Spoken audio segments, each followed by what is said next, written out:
Assalamualaikum warahmatullahi wabarakatuh. Waalaikumsalam warahmatullahi wabarakatuh. Berjumpa lagi dengan saya Unggul Satriadi di acara Bincang Santai Rangers Nusantara. Kali ini Bincang Santai kedatangan tamu yang luar biasa.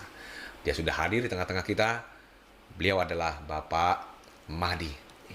Assalamualaikum Pak Mahdi. Waalaikumsalam warahmatullahi wabarakatuh. Nah, seperti apa kegiatan Pak Mahdi? Seperti apa aktivitas Pak Mahdi? Mari kita akan dengarkan apa yang akan disampaikan Pak Mahdi. Pak Mahdi, silakan memperkenalkan diri dulu nih. Siapa Pak Mahdi? Biar para Rangers Nusantara mengenal Pak Mahdi. Silakan Pak. Assalamualaikum warahmatullahi wabarakatuh. Waalaikumsalam Pak Mahdi. Nama saya Madi, asal dari Kerawang. Saya aktivitas sehari-hari mulung di TPA Sumur Batu. Baik ya. Jadi kegiatan Pak Mahdi hari-hari sebagai pemulung gitu Pak ya. Iya. Selain mulung ngambil-ngambil sampah apa lagi Pak? Nyortir juga. Oh nyortir, mulung juga, iya. nyortir juga. Dan itu setiap hari Pak Mahdi lakukannya. Setiap hari. Alhamdulillah. Pak, mohon maaf sebelum Bapak malu nggak Pak melakukan profesi ini Pak sebagai seorang pemulung? Alhamdulillah ya, kalau urusan malu kayaknya dibelakangin gitu. Iya, demi keluarga. Oh, demi keluarga. Selain demi keluarga, kenapa Bapak nggak malu melakoni profesi ini Pak? Karena saya rasa itu halal. Masya Yang paling Allah. utama halal. Iya, betul Pak. Ini pekerjaan yang halal, maka Bapak terus konsisten menjalani profesi Iya, ini. betul. Pak, eh, udah berapa lama nih Pak? Boleh tahu nggak Bapak menjalani profesi ini? Kalau saya dari Kerawang itu 2005 ke Sumur Batu ya, ke TPA Sumur Batu. Terus? Dan saya mulai aktivitas di tahun 2005 sampai saat ini Gitu. masih tetap mulung. Gue berarti masih dari muda, dari ganteng deh Pak ya. Dari 2005 ya, Alhamdulillah ya Pak. Jadi sekarang udah berkeluarga ya Pak tentunya. Udah, iya. Ya, Alhamdulillah. Nah, Pak, selain aktivitas Bapak, tadi mulung, kemudian nyortir, ada lagi nggak Pak kegiatan Bapak sehari-hari Pak? Iya, selepas kita mulung kan kita berangkat dari jam setelah subuh ya, jam 6 gitu kita berangkat, pulang kita sholat zuhur jam 11 karena memang tempat itu dekat, nggak begitu jauh, kurang lebih 500 meter dari Bedeng, dari tempat tinggal. Nanti kita berangkat lagi jam 1, pulang nanti jam asar.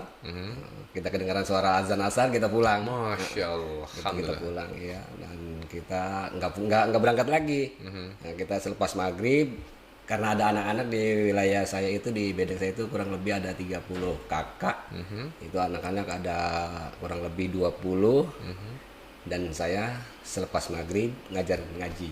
Masya Allah. Ngajar ngaji ya ke anak-anak ya Pak ya? Iya, iya. Jadi Bapak alarmnya itu azan ya Pak, bener Masya Iya, Allah alarmnya ya. ajan. Ajan asar udah harus turun. Harus turun ya. Iya, karena kita mau cuci baju, cuci segala macam, asar Baik, juga. ya. Jadi setelah tadi sebelum zuhur Bapak pulang, sholat zuhur, kembali lagi bekerja karena jaraknya nggak terlalu jauh ya Nggak dari terlalu tempat jauh, ya. Bapak tinggal ya. Benar. Kemudian Bapak asar kembali lagi. Pas maghrib Bapak mengajar anak-anak ngaji. Masya Allah, ini luar biasa nih Pak. Setiap hari Pak, Bapak melakukan aktivitas ini, terutama untuk ngaji anak-anak Pak. Iya, setiap hari selepas maghrib sampai waktu datangnya Isya. Masya Allah ya. Tadi ada berapa orang? 20 orang ya Pak? Ada ya? 20 ya, anak-anak 20. Itu dari mereka, memang mereka ini basicnya udah bisa atau memang dari belum bisa nih Bapak mulai ngajarin anak-anak ini Pak? Boleh Itu tahu Pak? itu tadi, saya ini bukan guru agama sebenarnya. Nah, cuman di kampung itu waktu masih anak-anak itu pernah belajar ngaji, ngaji lekar bukan pesantren. Iya, iya. Beda dengan ngaji lekar sama pesantren. Kalau pesantren itu ngajinya sama kiai mungkin.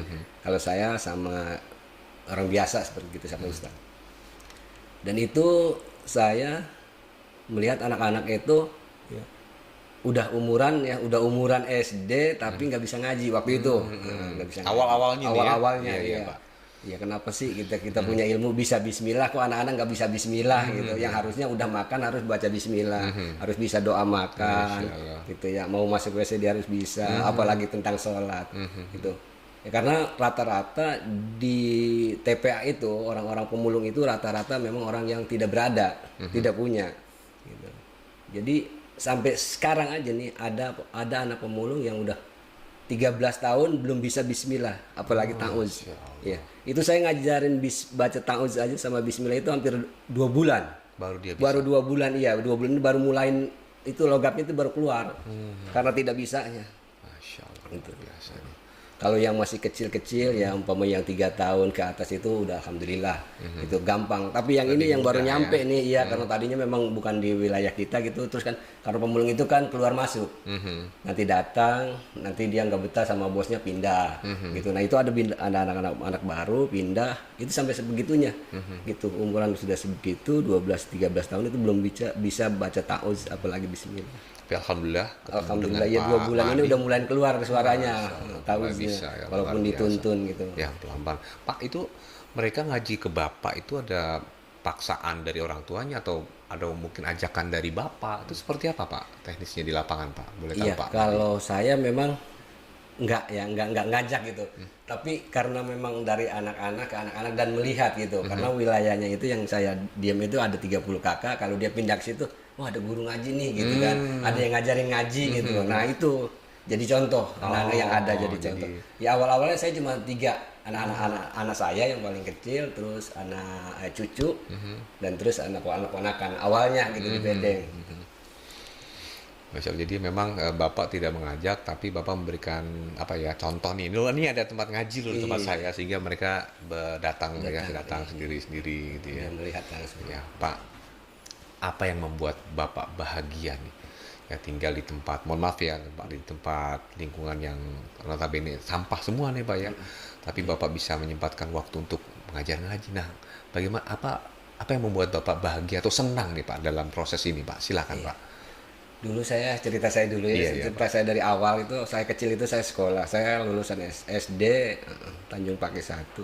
Saya pengen sekolah, nyatanya dikabulin. Saya keras pengen sekolah, ngomong sama orang tua, dikabulin saya sekolah di madrasah awal. Jadi pas kelas 1 kan belum sampai kelas 3 dia madrasah itu. Nah di kelas 2 saya dikeluarin dari sekolahan, karena orang tua nggak kuat bayar, waktu itu kan bayaran. Bayaran gedung, bayaran segala macam ditumpuk, nggak kebayar. Nah, dan saya dikeluarin dari sekolahan, saya pulang nangis. Saya bilang suatu saat kemudian kalau saya ada berkesempatan, apa yang saya punya saya bagi buat anak-anak itu. Baik Pak, ini sungguh mulia ya cita-cita Bapak. Semoga bisa istiqomah Pak, semangat Pak. Amin. Banyak orang yang memiliki ilmu tapi dia tidak mau berbagi. Tapi Bapak yang ilmunya sedikit tapi terus konsisten memberikan ilmu, ya Pak. Ya ini mudah-mudahan ini sangat membantu masyarakat yang ada di sekitar Sumber Batu ya dengan kehadiran Bapak. Pak, ini semangatnya tetap istiqomah lanjut terus atau mungkin udah capek nih karena mungkin udah tua nih Pak? Lanjut terus, semakin tua insyaallah semakin istiqomah saya. Makin tua makin istiqomah Iya, ya Pak?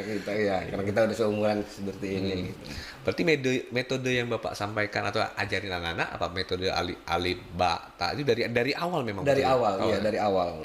Dari mulai ta'awudz dulu ya, a'udzubillahi minasyaitonir rajim, bismillah ya. Terus kita a ba ta biasa gitu. Dari Iqra, Iqra 1 sampai Iqra 6. Selama ini Pak dukungan orang tua yang Bapak ajar gitu ngaji gitu ya seperti apa? Apakah ada yang bahkan menolak, oh jangan ngaji lagi sama Pak Madi, wah itu hati-hati nanti kalau kamu pintar ngaji malah malas kerja, atau mungkin ada penolakan atau mungkin justru baliknya orang tua senang dengan Bapak ajarin anak-anaknya ngaji Pak Madi, silakan. Ya. Alhamdulillah ya, selama saya ngajarin anak-anak itu respon dari orang-orang tua atau wali muridnya itu alhamdulillah sangat-sangat baik, sangat-sangat baik ya. Sangat mendukung. Artinya para orang tua mendukung apa yang Mendukung Bapak sepenuhnya lakukan ya Pak ya. iya. Nah Bapak selama ini sendirian Pak? Ada yang bantuin Bapak ngajar-ngaji anak-anak? Atau punya asisten sendiri Pak mungkin? Ya itu tadi. Dulu saya itu kan waktu pengen bikin musola kardus. Saya ngambil karena saya merasa belum mampu gitu, belum bisa, saya ngambil guru ngaji dari luar, maksudnya dari kampung situ. Ya ternyata memang masuknya jalannya itu becek, musim hujan, keluar masuknya air sampah. Ya kendaraannya tentu kan masuk rumahnya kurang sedap gitu. Nah 4 bulan berhenti. Nah di situ mulain saya masuk ngajar, kekosongan nggak ada yang ngajar. Itu awal-awalnya. Ya. Pak, kenapa sih Bapak mau terpanggil yang tadi ya kan, tadi ada guru ngaji datang. Nah sekarang Bapak mungkin kenapa sih, apa yang membuat Bapak terpanggil untuk nih ngajarin nih anak-anak nih biar pinter ngaji ya? Iya. Itu memang sebagian besar cita-cita saya agak awal, yang saya Oke. pengen sekolah, saya dikeluarin dari sekolah. Oke, Kalau saya itu. punya ilmu, saya bisa harus berbagi sama orang-orang yang memang perlu ilmu gitu Oke. kan. Ya, nah dari situ itu membuat saya semakin termotivasi gitu. Oke.